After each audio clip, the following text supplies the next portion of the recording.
Hi everyone, I'm Effany Gale. Today I'm going to be doing my 2020 eligibility and recommendations roundup. I'll summarise the short fiction that I had published this year, and I'll discuss 10 of my favourite stories from 2020. To briefly discuss my own eligibility, I had 3 new stories published in 2020. The Candle Queen at Beneath Ceaseless Skies, about a young woman who is always expected to carry lit candles on her head, and not doing so is supposed to bring about the end of the world. All the Times I'm 10 at The Year After, about someone who lives out many lifetimes and keeps waking up as a 10-year-old expected to save the world. And Light and Sleek and Strong at Wild Blood, about someone who wakes up from surgery and discovers multiple apocalypses are in progress. If you're new to my work, I would suggest checking out All the Times I'm 10 first, as I think that's the most accessible and friendly to new readers. Alternatively, Light and Sleek and Strong is definitely one of my more weird and surreal pieces. And now, on to the recommendations. To qualify for this list, a story had to be first published in 2020, shorter than novel length, free to read online, and actually read by me. So of course, I'll have only read a tiny fraction of all of the short fiction published this year.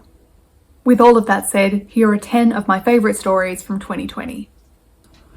Hearts in the Hard Ground by G.B. Anderson at Tor.com. After her mother dies, a nurse moves into a new house and promptly discovers that it's haunted. There are stubborn ghosts, seagulls who won't stay dead, and of course, her own grief to grapple with. I particularly liked how the protagonist struggled with what makes someone good or kind. This was a quiet, thoughtful story about what haunts us and moving on, with a bonus queer romance. The Maid from the Ash, A Life in Pictures by Gwendolyn Keast in Weird Whispers. A low-key, witchy feeling story about a girl first discovered in the aftermath of a fire, cleverly told through a series of exhibits. Gwendolyn Keast creates a pleasing sense of mystery, keeping the reader at arm's length while also ensuring that everything feels very grounded in reality. The epistolary format really adds to that feeling of, this could have really happened.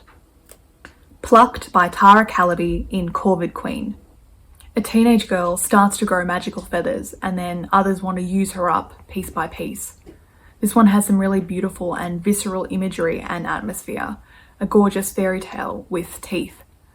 Tara Calaby also had some other impressive publications this year, such as stories in Galaxy's Edge or Strange Horizons. Resilience by Christy Noggle in Pseudopod.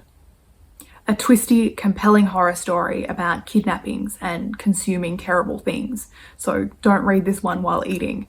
It's very clever with its unravelling and also with its discussion of strengthening children through trauma versus allowing them to be safe and soft. A Good Mother by E.I. Richardson in Syntax and Salt.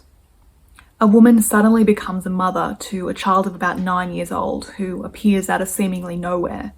The child is angry and difficult and may or may not be, in some sense, the protagonist's own mother.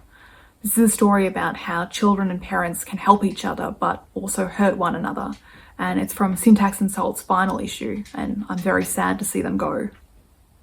Sunrise, Sunrise, Sunrise by Lauren Ring in Apparition Lit. A queer time loop story set in space, bathed in golden light just near the surface of a star. This one is slow and quiet, with some great character development, like good time loop stories often have. Getaway by Nicole Cornhurst-Ace in Uncanny Magazine.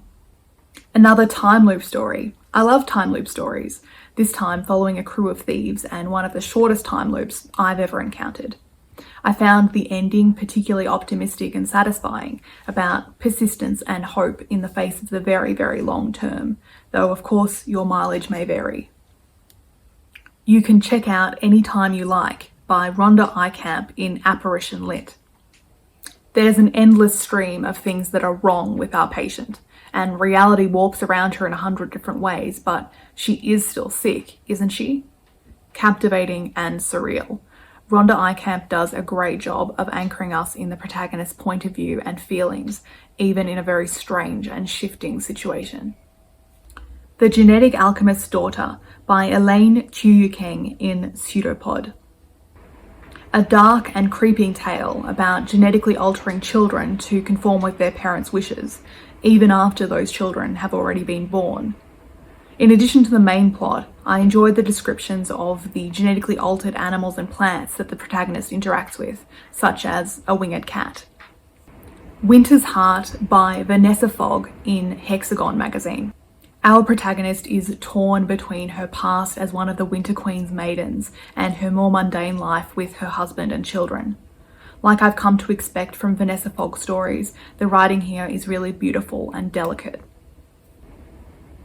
This ended up being a pretty dark recommendations list, certainly darker than last year's, which I'll link to down below. I'm sure my own moods and tastes have influenced that, but I also think that a larger percentage of the stories that were published and shared in 2020 were darker than 2019, which makes sense given the state of the world. There are also several stories on this list about mothers and daughters and the way that we treat our children more generally. There's a lot to explore in that parent-child relationship, but last year's list had maybe 3 stories that would fall into that category as opposed to this year's 6 or 7, and I wasn't expecting that to double.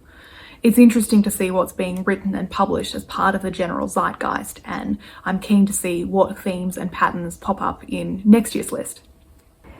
I hope you enjoyed my eligibility and recommendations lists for 2020. If you've shared your own eligibility or story recommendations, I'd love to see them. Let me know in the comments. Like and subscribe if you'd like to see more videos from me, and I will see you in the next one. Bye.